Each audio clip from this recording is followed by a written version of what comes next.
Hello, this is Jan Neary, Success Factor Consultants and Freelance Farm Services. How are you all today? I am out here walking my dog and he's chasing something right now, so he's busy. I wanted to show you something. As you may know, I'm very passionate about pasture land and regenerative agriculture, and actually right now, as you can see behind me, I'm in a wooded area. This is a really nice hardwood forest out at Sweetbriar College in Virginia. And I wanted to show you this trail because this is really something. We've had a lot of rain lately, and I wanted to show you this. This trail is squishy. Can you hear that? That is the water not absorbing into the soil. And of course you're like, well, it's been raining, right? That's of course to be expected. But let me show you something else. This is, okay, so I was just standing there. Now I'm gonna stand over here. And this soil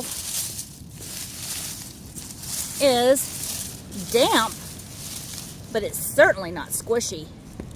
And I can feel the moisture on my hand, but it's almost dry. Like the water has totally absorbed into the soil. And so what's the difference?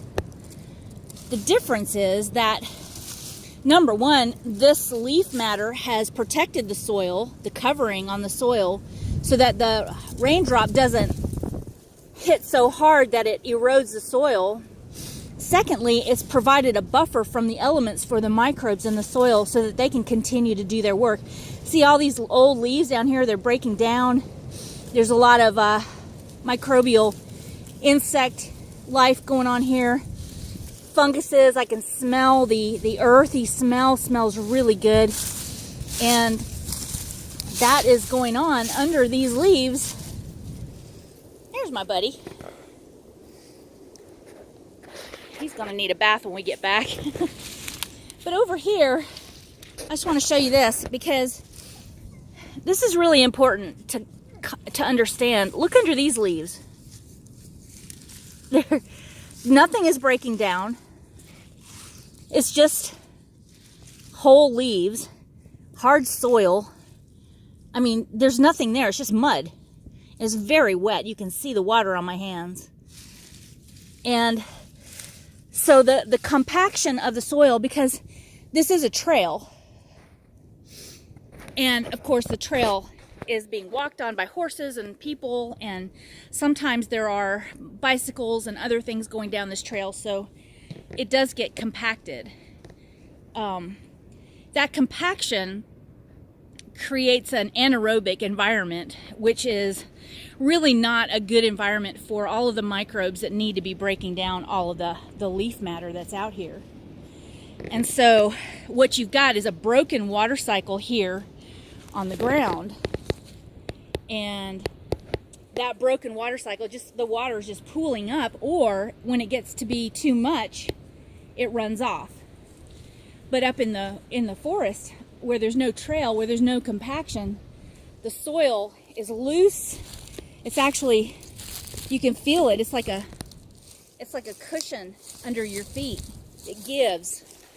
But over here, this soil is just, it's squishy, but it's actually hard. It's hard pan underneath there. I'm not sure if I'm holding the camera at a right angle for you to see that, but I think you get the point. We've got a lot of insect activity going on in this log right here where it's being broken down, and all of that gets broken down and adds back to the nutrients of the soil that benefits this beautiful hardwood forest. And so I wanted to just mention that to you as I was out here walking, thinking about how nature takes care of itself, how it covers itself, how it feeds itself, and how it repurposes everything that falls and, that dies out here, turns back into nutrients that feeds future life, which is really cool. We've got some moss right here, and that's telling me that in this area we've got a more acidic condition where there's a nutrient imbalance there. those plants are just an indicator species that tell us, kind of what's going on with the soil. And so as we kind of pay attention to things outdoors around us, we can maybe see some better ways of doing things. I'm a big advocate of regenerative agriculture, and that means that we are paying attention to this. And in an ideal situation, we would actually maybe use this as a shade area for a herd of cattle and let them come in here in the summertime periodically, not leave them here because that could damage the roots of the trees. But they would help to add their own nutrients with their manure and their urine, and they would also facilitate the breaking down and the stirring of the soil with their hooves. So there's a really great benefit to large livestock, especially the ruminants. The ruminants are really important because they have the 3 compartments in their stomach, and what it means is that their food is actually fermenting. So their manure is actually full of beneficial probiotics and other bacteria that help facilitate the breaking down of stuff too. So anyway, that's just cool facts from Jan. But I just wanted to show this to you because it's just really important to me. It really distresses me when I see heavy equipment on top of on pastures and people driving their cars all over the beautiful pastures out here.